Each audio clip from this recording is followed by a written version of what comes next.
അസ്സലാമു അലൈക്കും വറഹ്മത്തുള്ളാഹി. അൽഹംദുലില്ലാഹി റബ്ബിൽ ആലമീൻ വസ്സലാത്തു വസ്സലാമു അലാ റസൂലിൽ അമീൻ വഅലാ ആലിഹി വസഹ്ബിഹി അജ്മഈൻ. അമ്മാ ബഅദ്. വേദിയിലും സദസ്സിലുമുള്ള വിശുദ്ധ ഖുർആൻ പണ്ഡിതരെ, പഠിതാക്കളെ,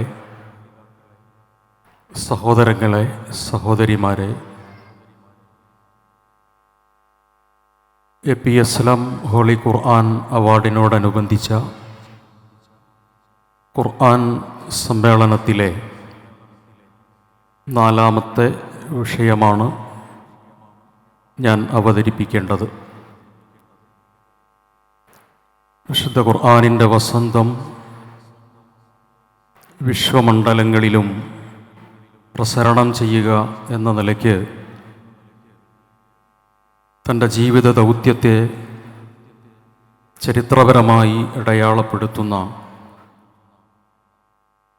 ഈ സംരംഭം അത്തരത്തിലുള്ള ഒരു അടയാളത്തിന് എല്ലാ അർത്ഥത്തിലും ശക്തി പകർന്ന് നമുക്ക് മുമ്പേ നാം എത്തിച്ചേരേണ്ട സ്ഥലത്തേക്ക് യാത്ര പോയ APSLM സാഹിബിൻ്റെ സ്മരണകൾ കണ്ടുണർന്നു പൊങ്ങുന്ന എൻ്റെ പ്രിയപ്പെട്ട സ്ഥാപനമായ അൻസാറിൻ്റെ ഈ മുറ്റത്ത് ജ്വലിക്കുന്ന ആദർശദാർഢ്യവും അണമുറിയാത്ത പ്രതിബദ്ധതയുമായി എത്തിച്ചേർന്നിട്ടുള്ള പ്രിയപ്പെട്ടവരെ, അൻസാർ അറബി കോളേജിലെ ഒരു പൂർവ്വ വിദ്യാർത്ഥി എന്ന നിലയ്ക്ക്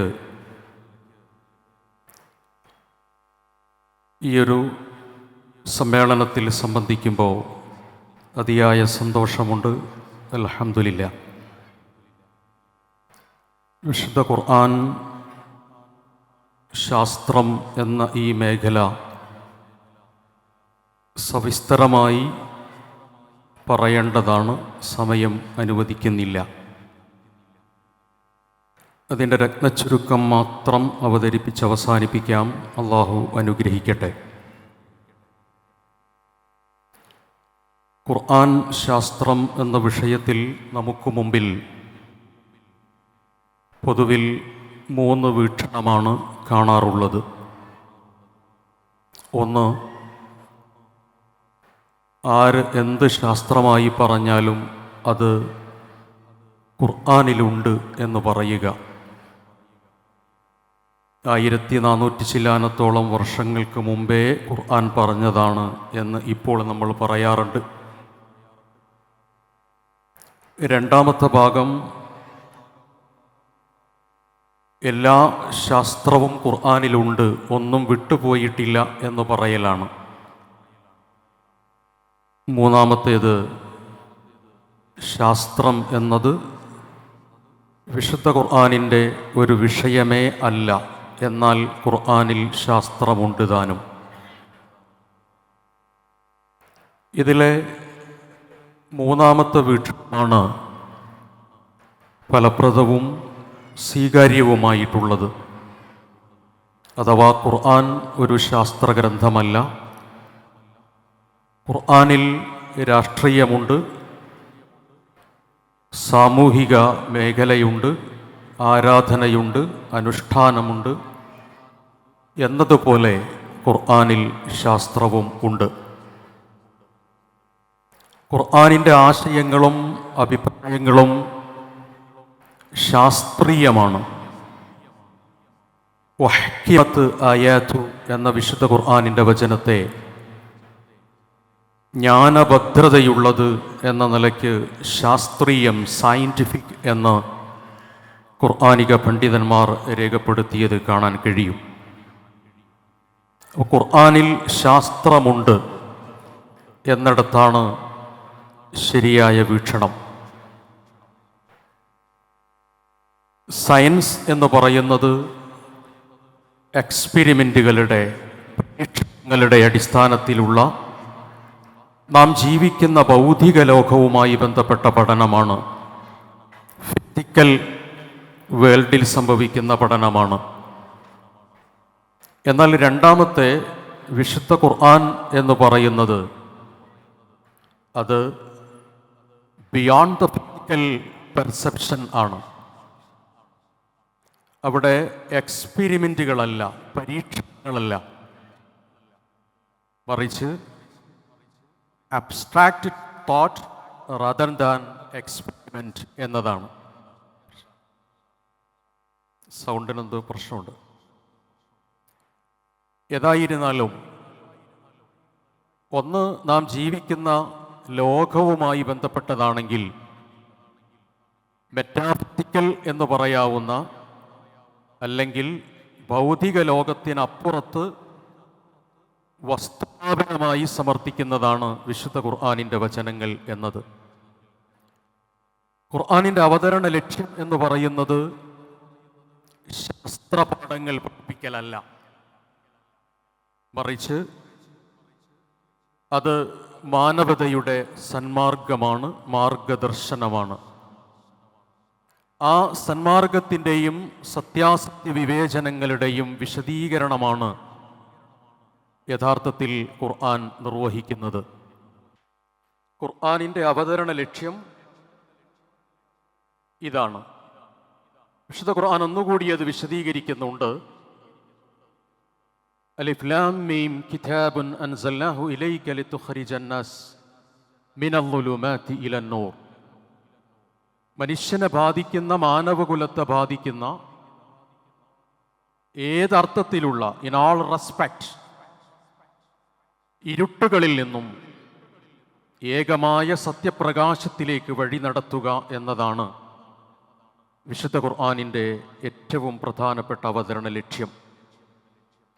ആ ലക്ഷ്യത്തിൻ്റെ പൂർത്തീകരണത്തിനു വേണ്ടി ഹുദൽ ലിന്നാസ് നിർവഹിക്കുന്നതിനു വേണ്ടി വിശുദ്ധ ഖുർആൻ മറ്റു പല വിജ്ഞാന ആശയധാരകളെയും ഉപയോഗപ്പെടുത്തിയതുപോലെ ശാസ്ത്രത്തെയും ഉപയോഗിച്ചിട്ടുണ്ട്.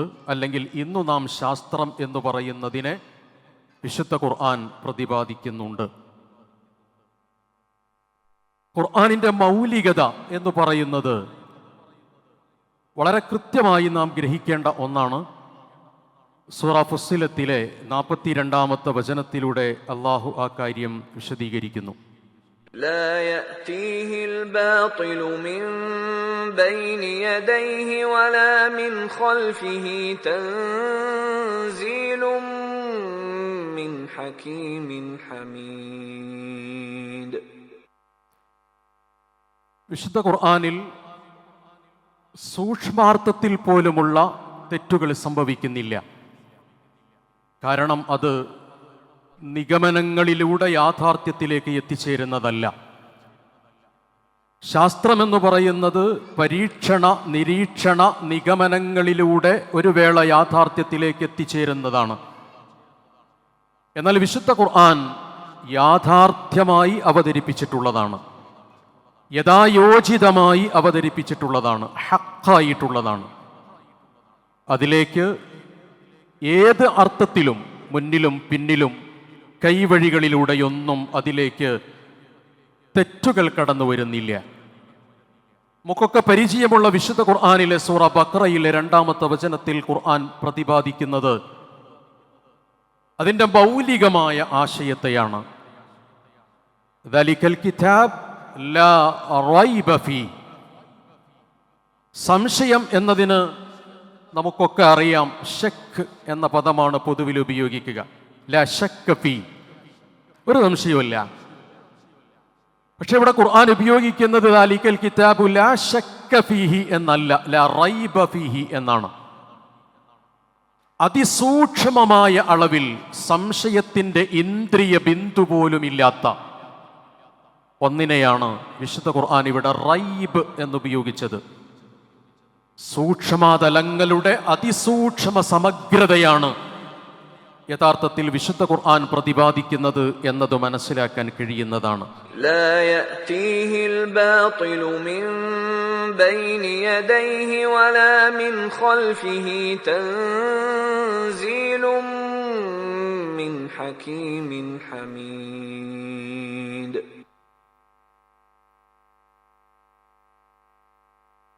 വിശുദ്ധ ഖുർആൻ രണ്ടാമതായി സൂചിപ്പിക്കുന്ന ഭാഗം അത് കാലത്തെ അതിജീവിക്കുന്നതാണ്. ശരിയായ ആശയത്തെ പഠിപ്പിക്കുകയല്ല, ഏറ്റവും ശരിയായതിനെ പഠിപ്പിക്കുകയാണ് വിശുദ്ധ ഖുർആൻ ചെയ്യുന്നത്. ഇന്ന ഹാദൽ ഖുർആൻ യഹ്ദീ ലില്ലതീ ഹിയ അഖ്വം. സൂറത്തു ഇസ്രായിലെ 9-ാമത്തെ വചനം. എന്നാണോ വിശുദ്ധ ഖുർആൻ അവതരിച്ചിട്ടുള്ളത്, ആ അവതരിക്കുന്ന സന്ദർഭത്തിൽ തന്നെ തുടർന്നും ഈ ഏറ്റവും ചൊവ്വായ മാർഗത്തെ അവതരിപ്പിച്ചിട്ടുണ്ട്.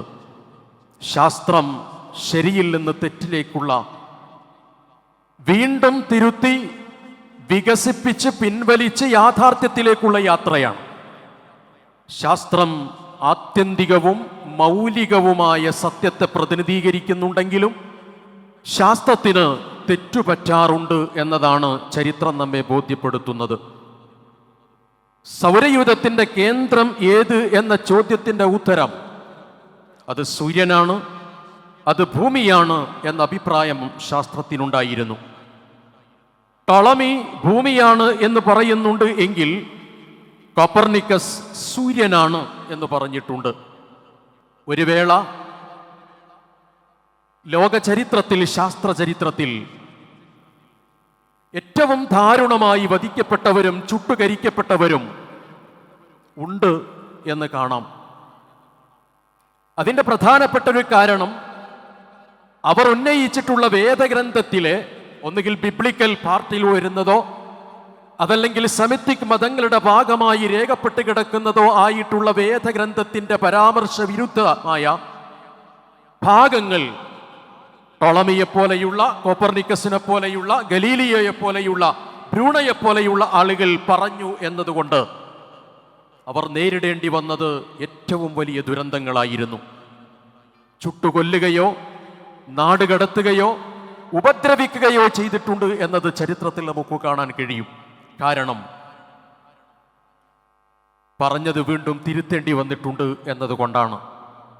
എന്നാൽ വിശുദ്ധ ഖുർആനിനെ സംബന്ധിച്ചിടത്തോളം ശാസ്ത്രം, ഖുർആൻ എന്ന് പറയുന്ന ഒന്ന്, ശാസ്ത്രതലത്തിൽ വിശുദ്ധ ഖുർആൻ ഉണ്ടാക്കിയിട്ടുള്ള ഏറ്റവും വലിയ വിപ്ലവത്തിന്റെ പ്രധാനപ്പെട്ട ആധാരം ഒരു തരത്തിലുമുള്ള തിരുത്തലുകൾക്കോ വികാസങ്ങൾക്കോ ആവശ്യമില്ലാത്ത വിധം ജ്ഞാനഭദ്രമാണ്, ആശയ സമഗ്രമാണ്, മൗലികമാണ് വിശുദ്ധ ഖുർആൻ എന്നതാണ്. വിശുദ്ധ ഖുർആൻ എന്തിനാണ് ഈ ശാസ്ത്രീയമായ പരാമർശങ്ങൾ നൽകുന്നത്? ഖുർആൻ തന്നെ ആ ഭാഗം നമ്മെ ബോധ്യപ്പെടുത്തുന്നത് ഇങ്ങനെയാണ്: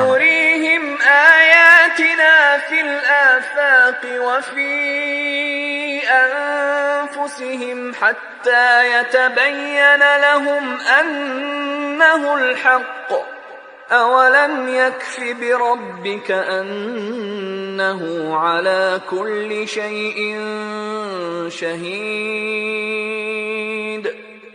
ചക്രവാളങ്ങളിലും മനുഷ്യന്റെ സശരീരങ്ങളിലും അത്ഭുതങ്ങളെ അല്ലാഹു സുബ്ഹാനഹു വ തആല വിശുദ്ധ ഖുർആനിന്റെ അവതരണം മുതൽ ലോകാന്ത്യം വരെ വൈവിധ്യമായ തലങ്ങളിൽ പ്രകടിപ്പിച്ചുകൊണ്ടിരിക്കും. മനുഷ്യന്റെ ജ്ഞാനമണ്ഡലത്തെയും ദിഷണാ വൈഭവത്തെയും മുന്നിൽ വെച്ചുകൊണ്ട് ഖുർആൻ പ്രതിപാദിച്ചിട്ടുള്ള ശാസ്ത്രീയമായ പരാമർശങ്ങളെ ഉജ്ജ്വലമായി അത് അവതരിപ്പിച്ചുകൊണ്ടിരിക്കും. ആ അവതരണം നിർവഹിക്കുന്നത് ഹത്താ യതബയ്യന ലഹും അന്നഹുൽ ഹഖ്, വിശുദ്ധ ഖുർആൻ അൽ ഹഖാണ് എന്ന് ബോധ്യപ്പെടുത്തുന്നതിനാണ്. യാഥാർത്ഥ്യമുള്ളത്, യഥായോചിതമായത് എന്നാണ് ഹഖ് എന്ന പദം. അൽ ഹഖ് ഒരർത്ഥത്തിലും തെറ്റുകൾ സംഭവിക്കാൻ സാധ്യതയില്ലാത്ത വിധം കൃത്യതയോടുകൂടിയിട്ട് വിശുദ്ധ ഖുർആൻ ശാസ്ത്രത്തെ, ശാസ്ത്രീയ പരാമർശങ്ങളെ അവതരിപ്പിക്കുന്നത് വിശുദ്ധ ഖുർആനിന്റെ ദൈവികതയെ ബോധ്യപ്പെടുത്തുന്നതിനു വേണ്ടിയാണ് എന്ന് വിശുദ്ധ ഖുർആൻ തന്നെ നമ്മുടെ മുമ്പിൽ വെക്കുന്നുണ്ട് ഒരാശയം. രണ്ടാമത്തേതായി വിശുദ്ധ ഖുർആൻ സൂചിപ്പിക്കുന്നത് വിശുദ്ധ ഖുർആനിന്റെ വിശദീകരണം നിർവഹിക്കുക എന്നതാണ്. ഖുർആൻ പ്രതിപാദിക്കുന്ന ഓരോ ആശയങ്ങളെയും അത് വിശ്വലോകത്ത് ദൃശ്യപ്രപഞ്ചത്തിൽ കാണാൻ കഴിയുന്ന ആകാശ, ഭൂമി, ചന്ദ്ര, ഖഗോള ജീവജാലങ്ങളെക്കുറിച്ചുള്ള മേഖലകളിൽ വിശുദ്ധ ഖുർആൻ വസ്തുതകൾ കൃത്യമായി വ്യവസ്ഥപ്പെടുത്തുകയും യുഫസ്സിലുൽ ആയ, അതിന്റെ വചനങ്ങൾ വിശദീകരിക്കുകയും ചെയ്യുന്നു എന്നാണ് ഖുർആൻ പറയുന്നത്. അല്ലാഹുല്ലദീ റഫഅസ് സമാവാതി ബിഗൈരി അമദിൻ തറൗനഹാ ثم استوى على العرش وسخر الشمس والقمر كل يجري لأجل مسمى يدبر الأمر يفصل الآيات لعلكم بلقاء ربكم توقنون. ആകാശങ്ങൾ, ഭൂമികൾ, സൂര്യൻ, ചന്ദ്രൻ തുടങ്ങിയെല്ലാം, ഭൂമികൾ എന്ന് ഞാൻ പറഞ്ഞത് ബോധപൂർവമാണ്. യുദബ്ബിറുൽ അംറ യുഫസ്സിലുൽ ആയ, രണ്ടാമത്തെ ലക്ഷ്യമായി അല്ലെങ്കിൽ ഖുർആൻ പ്രതിപാദിച്ച ലക്ഷ്യങ്ങളിലെ രണ്ടാമതായി ഞാൻ പറയുന്നത് യുബദ്ദബ്ബിറുൽ അംറ യുഫസ്സിലുൽ ആയ, വിശുദ്ധ ഖുർആനിന്റെ ദൈവീകതയെ ബോധ്യപ്പെടുത്തുന്നതോടൊപ്പം തന്നെ തൻ്റെ ജീവിതത്തിന്റെ ആത്യന്തികമായ ലക്ഷ്യത്തിലേക്ക് സന്ദേശമായ മാർഗദർശനമായ ഖുർആൻ പിൻപറ്റി മുന്നോട്ട് പോവുക എന്ന ആശയത്തെയാണ് ബോധ്യപ്പെടുത്തിയിട്ടുള്ളത്. മൂന്നാമത്തേത്, ശാസ്ത്രലോകം തുറക്കുന്ന മനുഷ്യന്റെ ദിഷണാ രംഗമുണ്ട്. ശാസ്ത്രീയമായ പരാമർശങ്ങൾ വിശുദ്ധ ഖുർആനിൽ രേഖപ്പെടുത്തുന്ന സമയത്ത്, വിശിഷ്യ ഇത്തരത്തിലുള്ള രാജ്യം അടയാളപ്പെടുത്തുന്ന ഒരു സമ്മേളനത്തിൽ നാം സംസാരിക്കുമ്പോൾ നമ്മളിൽ വരേണ്ട ഒരു ദിഷണാ ലോകമുണ്ട്.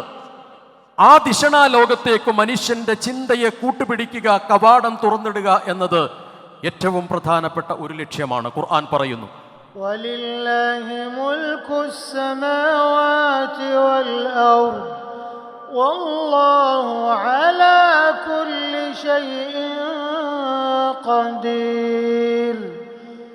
ഇന്ന ഫീ ഖൽഖിസ് സമാവാതി വൽ അർദി വഖ്തിലാഫിൽ ലൈലി വന്നഹാർ واختلاف الليل والنهار لآيات لأولي الألباب.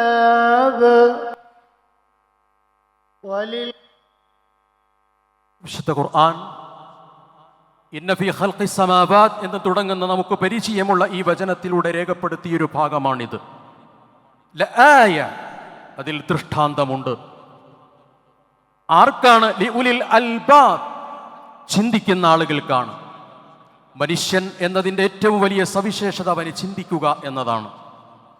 വിശുദ്ധ ഖുർആൻ അത്തരത്തിലുള്ളൊരു ആശയത്തിലേക്ക് അതിൻ്റെ ശാസ്ത്രീയവും അമാനുഷികവുമായ പരാമർശങ്ങളെ മറ്റു പരാമർശങ്ങളെ കൂടി എല്ലാം ബോധ്യപ്പെടുത്തിയിട്ട് ഈ കാര്യമാണ് സൂചിപ്പിക്കുന്നത്. ഖുർആൻ അഖൽ എന്ന പദം ഖുർആനിൽ കാണാൻ കഴിയില്ല. വിശുദ്ധ ഖുർആനിൽ അഖൽ എന്നൊരു പദമില്ല. ബുദ്ധി എന്നതിന് വിശുദ്ധ ഖുർആൻ ഉപയോഗിക്കുന്നത് അഖൽ എന്ന പദമല്ല. ബുദ്ധി എന്നതിന് അറബി ഭാഷയിൽ അഖൽ എന്ന പദം ഉപയോഗിക്കുന്നുണ്ട്. വിശുദ്ധ ഖുർആനിന്റെ ഏറ്റവും വലിയൊരു പ്രത്യേകത, തലച്ചോർ എന്നൊരു പദം വിശുദ്ധ ഖുർആനിലില്ല. അഖലില്ല, തലച്ചോറില്ല.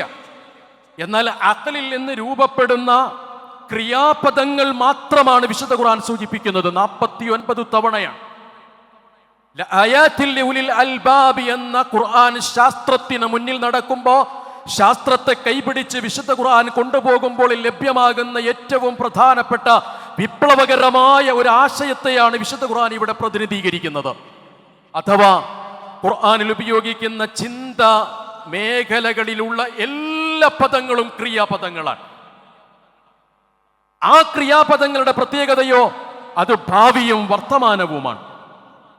തൻ്റെ വിജ്ഞാനത്തിൻ്റെ അടിത്തറയിൽ ഇരുന്നു കൊണ്ട് പുതിയ കണ്ടുപിടുത്തങ്ങളിലേക്ക്, ഇന്നവേഷനുകളിലേക്ക് തൻ്റെ ചിന്തയെ കൊണ്ടുപോകുന്നതിന് അടിത്തറവാകുന്ന ഫണ്ടമെന്റലായ ഭാഗങ്ങൾ വിശുദ്ധ ഖുർആൻ പരാമർശിക്കുന്നു. അതോടൊപ്പം തന്നെ വർത്തമാനകാലത്തെ നടക്കുന്ന ലൈവായ കാര്യങ്ങളിലേക്കും വിശുദ്ധ ഖുർആൻ നമ്മളുടെ ചിന്തയെ കൊണ്ടുപോകുന്നു. വിശുദ്ധ ഖുർആൻ പ്രതിപാദിക്കുന്ന ജ്ഞാനം ലഭ്യമാകുന്ന ദിശണ പ്രകാരം ലഭിക്കുന്ന കണ്ണുകളെക്കുറിച്ച, കാതുകളെക്കുറിച്ച, കൽബുകളെക്കുറിച്ച, തലച്ചോറുകളെക്കുറിച്ച വിശുദ്ധ ഖുർആനിന്റെ ഓരോ പ്രതിപാദനവും ഖുർആനിന്റെ ശാസ്ത്രീയമായ മേഖലകളിലേക്ക് മനുഷ്യനെ കൊണ്ടുപോകുന്ന കവാടങ്ങളാണ്. അറിവ് നേടാനുള്ള ഈ കൽപ്പന ശാസ്ത്രത്തിന്റെ വളർച്ചയ്ക്ക് അതിശക്തമായ പ്രേരണയുണ്ടായി. ആ ശക്തമായ പ്രേരണയാണ് യഥാർത്ഥത്തിൽ വിശുദ്ധ ഖുർആൻ ശാസ്ത്രത്തിന്റെ രംഗത്ത് ചെയ്തിട്ടുള്ള വിപ്ലവം എന്നതാണ് നമുക്ക് മനസ്സിലാക്കാൻ കഴിയുന്നത്. ഖുർആൻ ശാസ്ത്ര വിപ്ലവം എന്ന് പറയുമ്പോൾ ഖുർആൻ മനുഷ്യന്റെ ദിഷണാശക്തിയെ ഉജ്ജ്വലമായി ജ്വലിപ്പിച്ചു നിർത്തുന്നു എന്നതാണ് ഏറ്റവും പ്രധാനമായി നമുക്ക് കാണാൻ കഴിയുന്നത്. എത്രയെത്ര ശാസ്ത്രകാരന്മാർക്കാണ് വിശുദ്ധ ഖുർആനിന്റെ ജ്ഞാന മേഖലകളിലേക്ക് വരുന്നതോടുകൂടി ജന്മം നൽകിയിട്ടുള്ളത്. ധാരാളം സമയത്തിന്റെ പരിമിതി കൊണ്ട് ആ വിഷയത്തെ ഞാൻ സൂചിപ്പിക്കാൻ ആഗ്രഹിക്കുന്നേയില്ല. എത്രയെത്ര ശാസ്ത്ര ശാഖകളെയാണ് വിശുദ്ധ ഖുർആൻ ശാസ്ത്രീയമായ രംഗത്ത് നൽകിയിട്ടുള്ള വിപ്ലവകരമായ മുന്നേറ്റത്തിന്റെ ഫലമായി ലോകത്ത് സംവിധാനിക്കപ്പെട്ടിട്ടുള്ളത്. ഒരു വേള മധ്യമ നൂറ്റാണ്ടിനെ കുറിച്ചുള്ള അവതരണങ്ങളിൽ യൂറോപ്യൻ നവോത്ഥാനത്തെക്കുറിച്ച് പറയുന്നിടത്ത് മധ്യമ കാലഘട്ടത്തെ ഇരുണ്ട കാലഘട്ടം എന്ന് പരിചയപ്പെടുത്തിയത് കാണാൻ കഴിയും.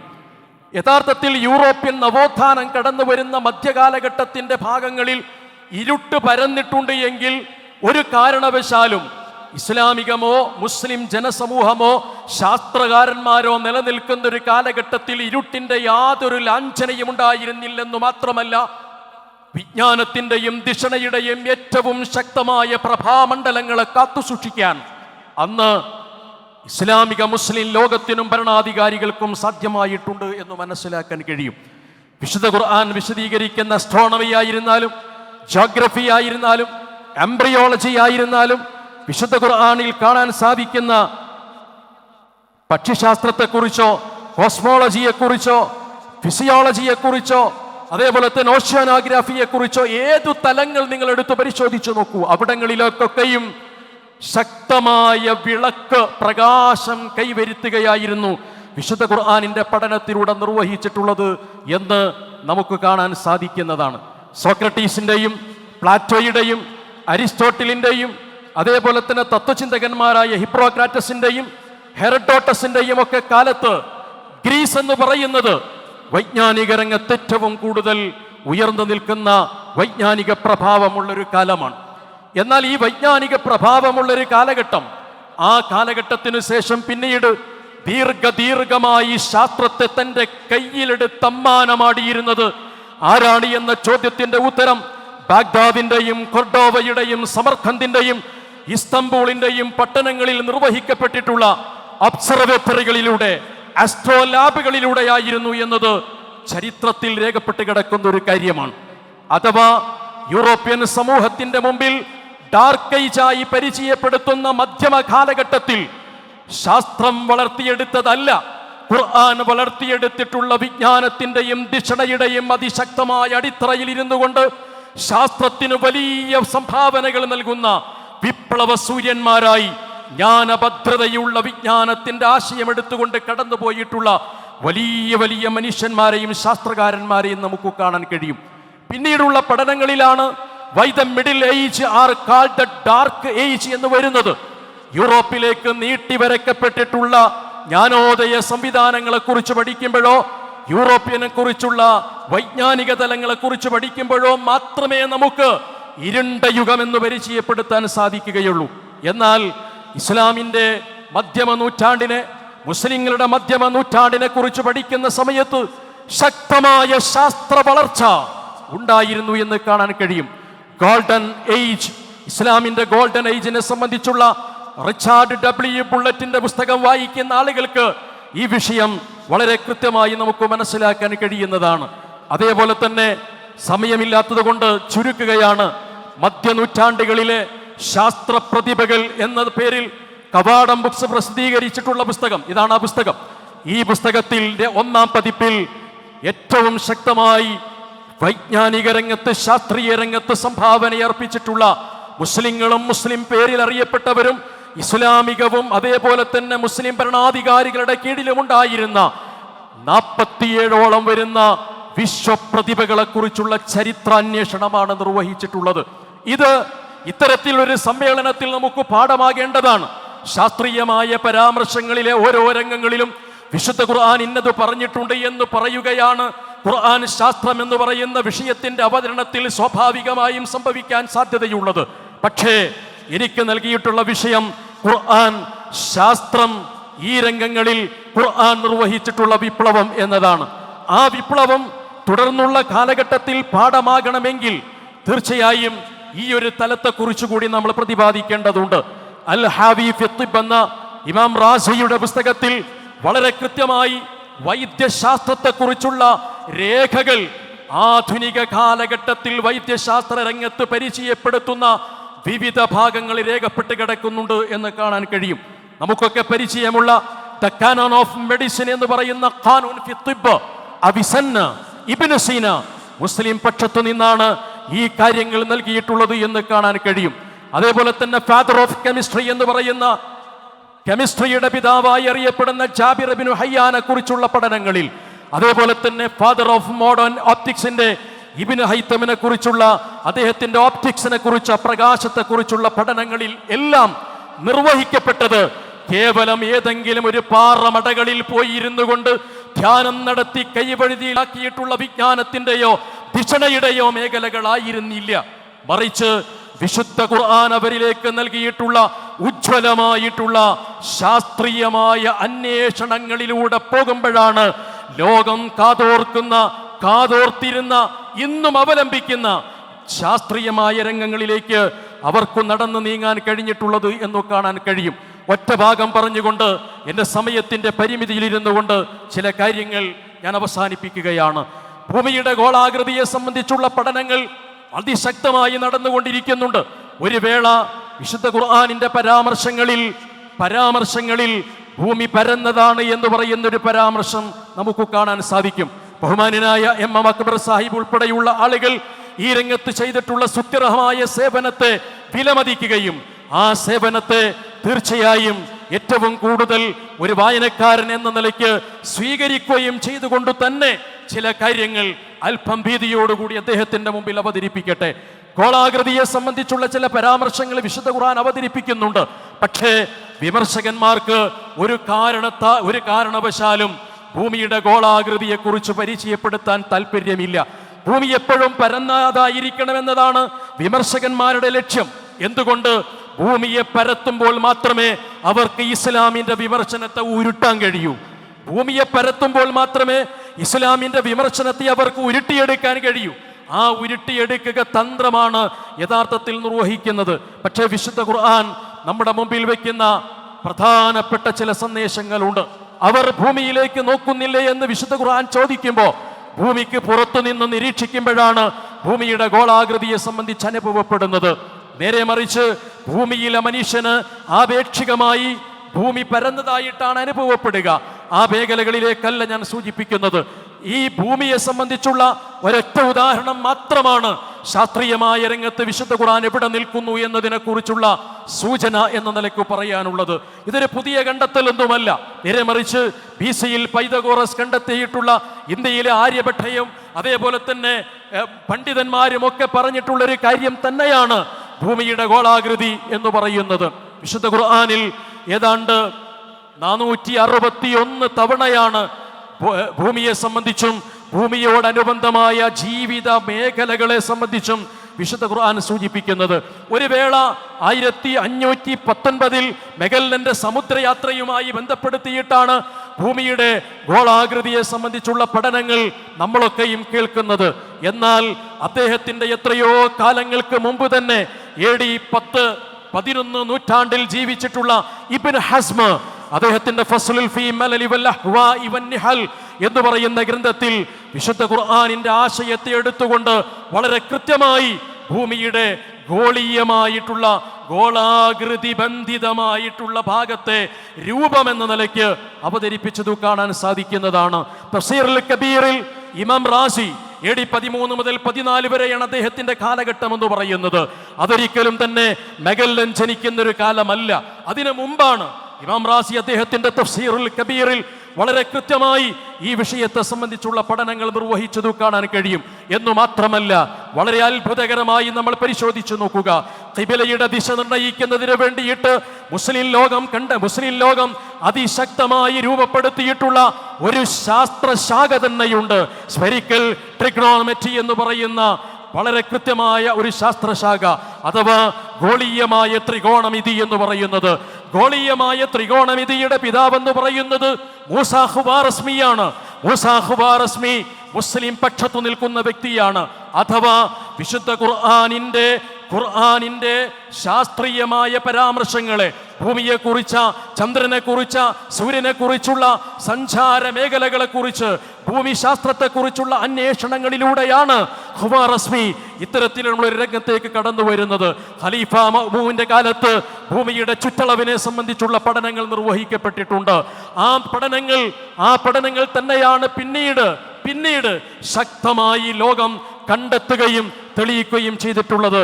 40,284 കിലോമീറ്റർ എന്ന് മഅ്മൂന്റെ കാലഘട്ടത്തിൽ എഴുതിയിട്ടുള്ള പരാമർശം പിന്നീട് ശാസ്ത്രം 40,068 കിലോമീറ്റർ എന്ന് ചെറിയൊരു വ്യത്യാസം മാത്രമേ അവിടെ കാണാൻ സാധിക്കുന്നുള്ളൂ.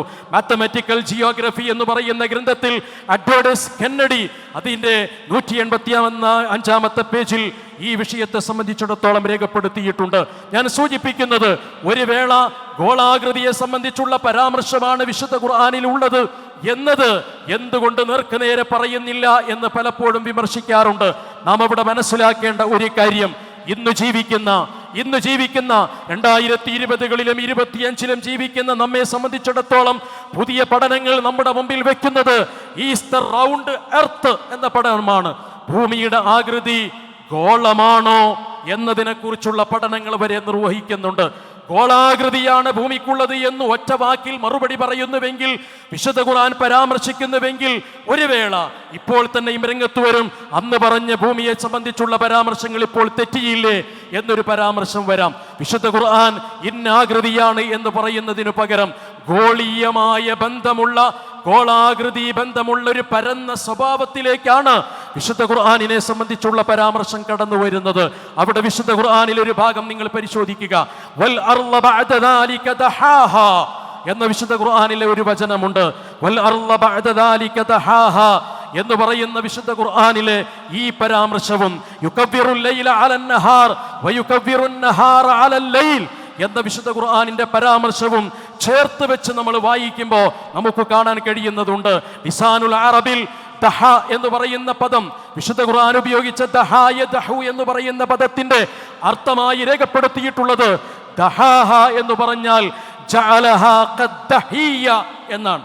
ജഅലഹ ഖദ്ദഹിയ യാനി മഅന മദ്ഹുവ എന്ന് രേഖപ്പെടുത്തിയത് കാണാൻ കഴിയും.